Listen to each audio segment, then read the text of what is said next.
This wouldn't have been my first choice of a person to use as a background for this quote, but it's very important to have a proper mindset when you're trying to understand psychological operations. Now, in case anybody doesn't know, this is a character from Game of Thrones, the HBO series, who met an untimely end because of his poor and improper, or what we would call black hat use of knowledge. If we can take this knowledge and we can use it for white hat purposes, it can be incredibly powerful, more powerful than any weapon you could ever own.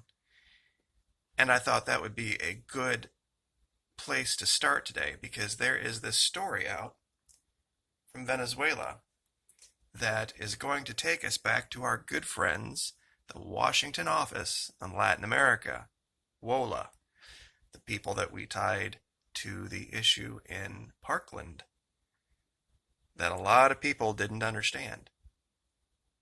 There was this idea that it was either this or it was that, but nobody ever considered the idea it could be yet a third thing. And that's what we've been covering. But in today's video, we're going to walk you through this event, and also what we're going to do is later on I'm going to put up a video covering this exact same topic on Patreon that is going to reveal the tactics and the techniques used in the psychological operation.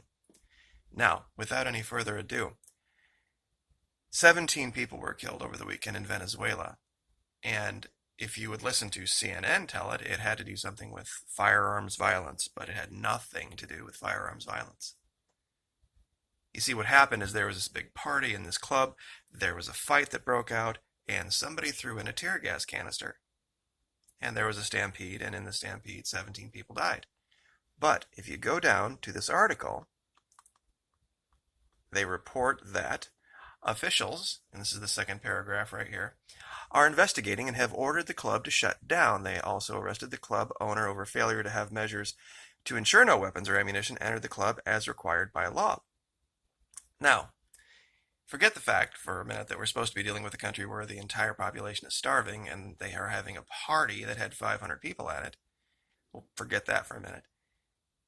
It was a tear gas grenade that got thrown in there. Now, wait a minute. Aren't these socialist, horrible, terrible socialist regimes, aren't they supposed to be the types that take all the weapons away from people, and they're not supposed to even have them, and no one is armed? That's why the horrible, terrible socialist governments can rule over them, because they're the only ones that have guns? We've showed clearly before this isn't the case in Venezuela. We've showed that they actually hand out weapons. Forget the fact of the government stopping you from purchasing a weapon with your own dime. Down there, if you want to be part of the militia, they will give them to you. Now, we'll get back to this in a minute. This is something that we're going to use for the psychological operations training later. This is a 2012 report from Washington. But here we go. This is the map we wanted right here.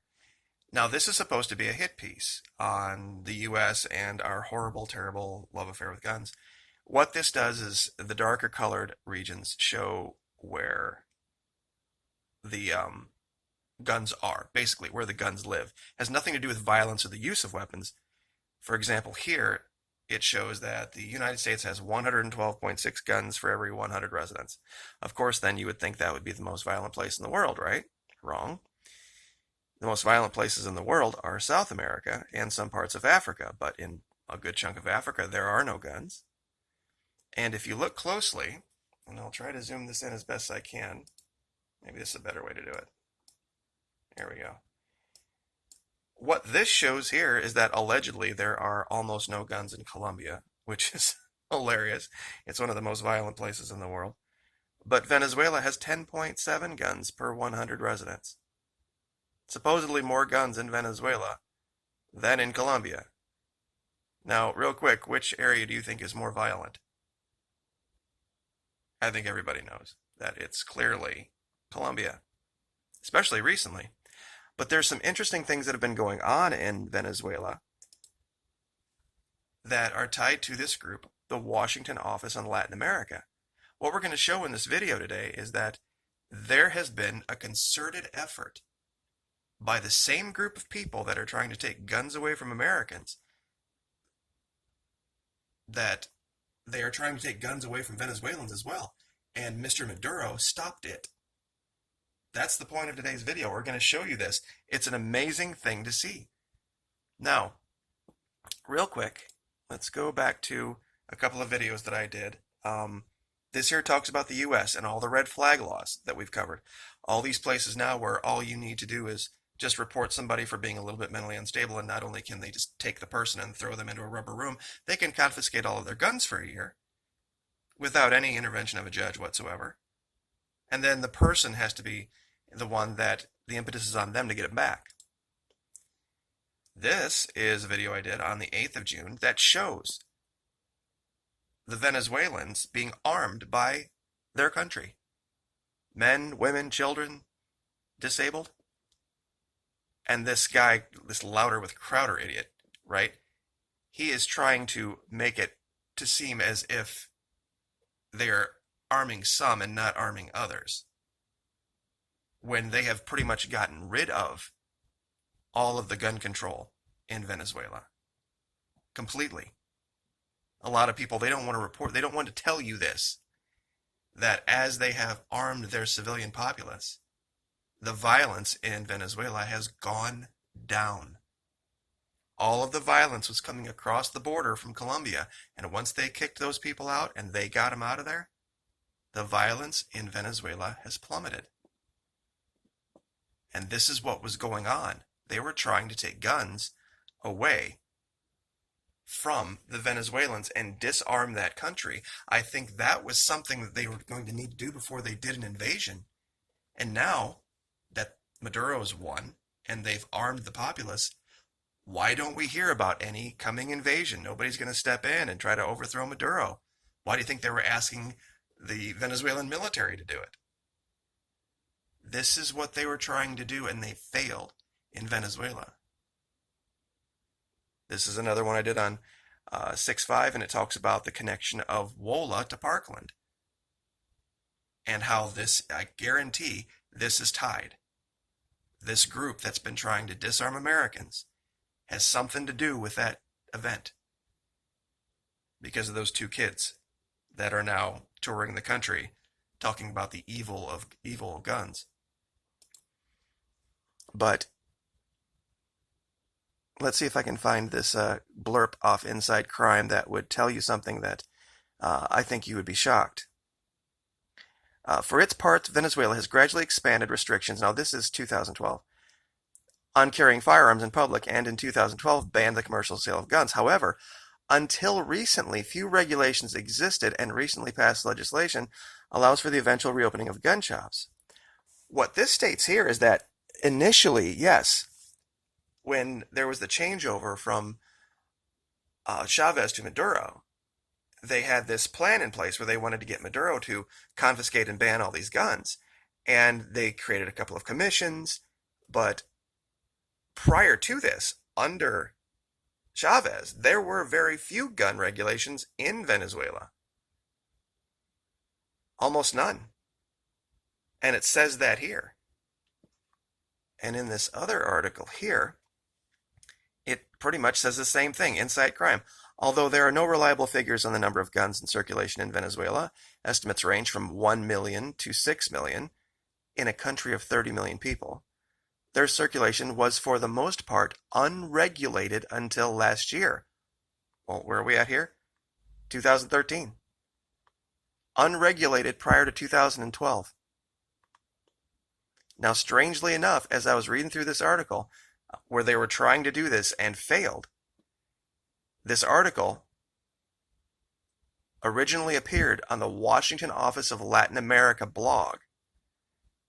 This is what they were trying to do, and failed, and we've shown it.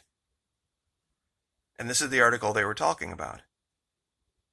Citizen Security Reform Part 5, Gun Control. This is about how they were trying to go into Venezuela and redo their society in a way that would be functional and happy and wonderful and all part of the globalist utopian dream. And how they were going to, as part of this package, this IMF package that Maduro shot down, They're going to say, oh, yeah, by the way. You see, that's the thing about these IMF loans. They come with all sorts of little requirements, and this is one of them, this gun control. And like I said, this was back in 2013. This is when everything fell apart for Venezuela. You see, this is what happened. He pushed back against the globalists. He pushed back against gun control because they initially had these gun control regulations put in place, but then he realized what was going on, and he said, no, a gun for every militiaman. And Crowder actually says this in this hit piece where he's trying to take down Maduro, but he actually completely has his own cognitive dissonant moment here. It says, the socialist leader of Venezuela announced in a speech to regime loyalists his plan to arm hundreds of thousands of supporters after a years-long campaign to confiscate civilian-owned guns. A gun for every militiaman, Venezuelan President Nicolas Maduro said outside the presidential palace. The arming of Maduro supporters comes 5 years after Venezuela's socialist regime outlawed the commercial shell. You see, what he's not getting here is this, is that yes, years before, when he didn't realize how completely corrupt and influenced by the globalists their National Assembly was. And when he realized this and people started pushing back and saying, hey, they're trying to take our guns. They're trying to take away our sovereignty. They're trying to take away our ability to defend the country. He said, hell no. And he took pretty much the entire assembly, like our Congress, and said, nope, you're all fired, and we're going to put in new people that have the sovereignty of Venezuela in mind. And now, you can pretty much have a gun issued to you for free from the government in Venezuela. All you have to do is basically be a patriot in your country. Can you imagine that here? Can you imagine that story here? If we were going to do that, how the left would lose their minds? And of course, this is the way that they said they're going to do it. They're going to avoid deepening human suffering by taking away the guns. And it's tied to WOLA. I tell you what, I'm going to continue to look into this, but that issue in Parkland has everything to do with Venezuela and their pushback against the big globalist movement to disarm them. And we'll cover this in a minute over on Patreon. This is a bunch of statistics that show basically how gun crime and violence related to guns has gone down from 93 to 2011, and we'll show you what happened during that time to cause it. So, and it has nothing to do with gun control. So we'll leave it there. Like, share, subscribe, and we'll see you next time.